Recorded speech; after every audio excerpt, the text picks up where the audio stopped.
Hey everyone, welcome back to Simple Happy Zen. My name is Vera and today I want to talk with you guys a little bit about our smartphone use. I've been actually wanting to make a video about this for some time now, and I've also gotten some questions from you guys about it. So here it is. In this video I talk about our smartphone use, smartphone addiction, as well as 10 tips that I can share to help you limit your smartphone use and not let it take control of your life.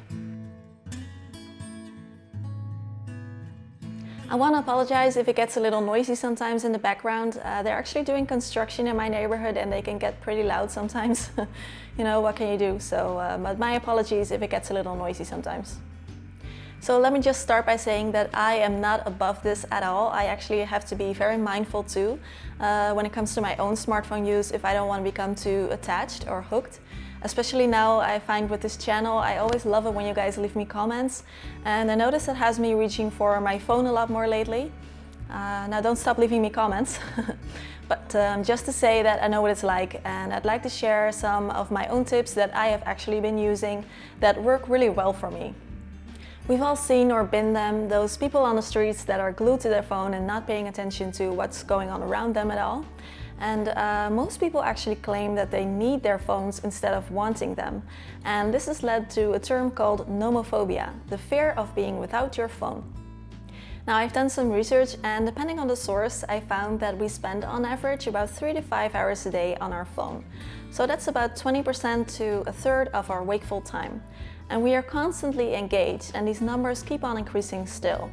And people report they kind of feel guilty about this and not really understanding why they're spending so much time on their phone, but honestly they say that they almost cannot help themselves. I'm not saying that smartphones are bad, of course, or that spending time on your phone is bad. Smartphones are, of course, in no way exclusively bad for us, and they've also been part of some pretty positive changes in the world. So I'm not trying to be negative here in any way. But I am saying that we can be a bit more mindful of our own smartphone use and try to protect ourselves a little bit better, because there's also no doubt about some of the negative effects it has on us as well. Research shows that technology has an impact on our memory, our concentration, our mood, and our sleep. It also affects our posture and our eyesight. And another interesting thing that they found was that people who spend lots of time on their phone are less sociable in real life and are less likely to help others.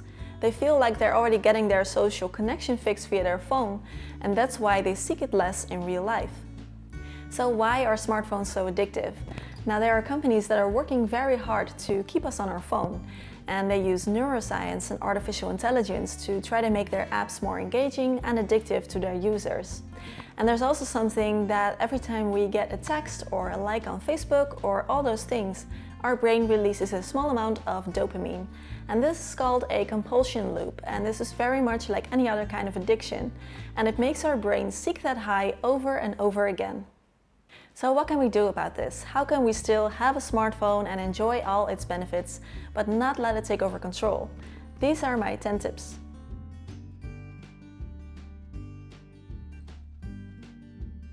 This is perhaps the most important one, for me at least. I've turned off my notifications for a long time now, and it's just so much more relaxing. The only thing I have turned on is my ringtone, because I want people to be able to reach me whenever there's something urgent, but other than that I have no notifications at all. The reason that this works so well is that it's very hard for our brain to leave our phone when we know there's something waiting for us. We're just too curious. And even if we can resist the temptation, we'll still be distracted, thinking about what it could be. And without these notifications, you can decide if and when you want to check your phone.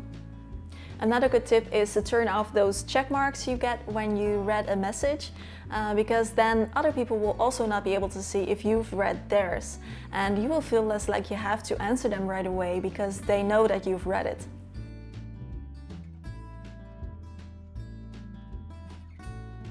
There are apps like Moment and Space that you can download that keep track of your smartphone use. So download it and see how you're doing right now and what apps consume most of your time.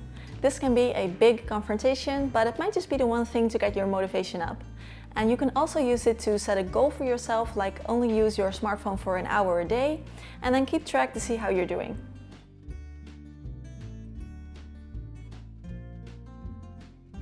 Studies show that 93% of all people between 19 and 29 use their smartphone as a way to avoid boredom. And apps like Facebook use this knowledge with, for example, their endless feed. And you can just continue scrolling and scrolling hour after hour, forgetting all about the outside world. So making it a rule to stop mindless scrolling and only use your phone when you actually want to do something on it can help you out with that.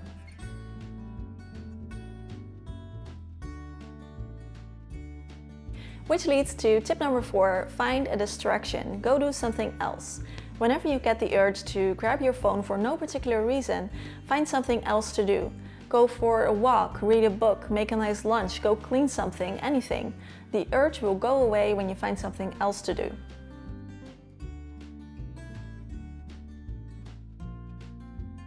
There are more and more people who take a smartphone vacation, and I really love this, and you can decide how you want to do it. For example, there are people that have a rule that one day a week, everyone in their household is not allowed to use their smartphone. I always like to hide my phone away from myself for a few hours on a regular basis. So I put it in another room or in a drawer, and whenever it's away from me, I don't really have the urge to go and get it back. And it really allows you to kind of detach from your phone for a while.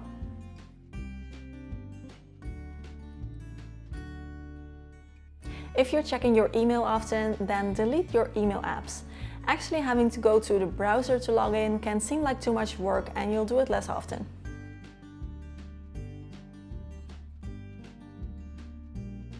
It turns out that a lot of people use a lot of social media, especially because they're afraid of missing out. Know that you won't miss out on anything real when you limit your social media use. In fact, I feel that when you spend hours on your phone, you are actually missing out on real life. So keep your FOMO at bay, it is not true.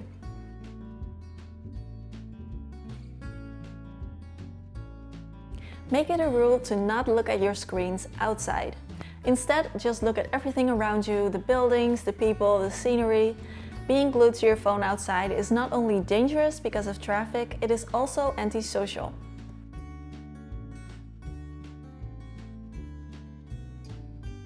Many of us look at our phones before bedtime, and this has a really big impact on our sleep quality.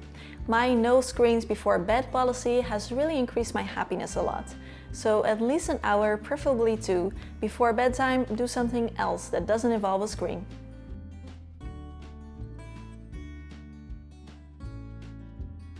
Beating a smartphone addiction is in many ways similar to beating another addiction. It all comes down to motivation. So you have to really want to detach from your phone and depend on your reasons why you want to accomplish this. Make a list for yourself and keep it somewhere visible so you can return to it whenever you're having a hard time to remind yourself why you want to do it in the first place. I'm curious how you feel about this, so let me know your thoughts on your smartphone use in the comments down below. I've also linked some of the videos I found that were interesting, so if you are interested, you can check them out. If you liked the video, then please give it a thumbs up and hit subscribe to Simple Happy Zen. I upload a new video each week. I hope to see you again soon. Bye bye.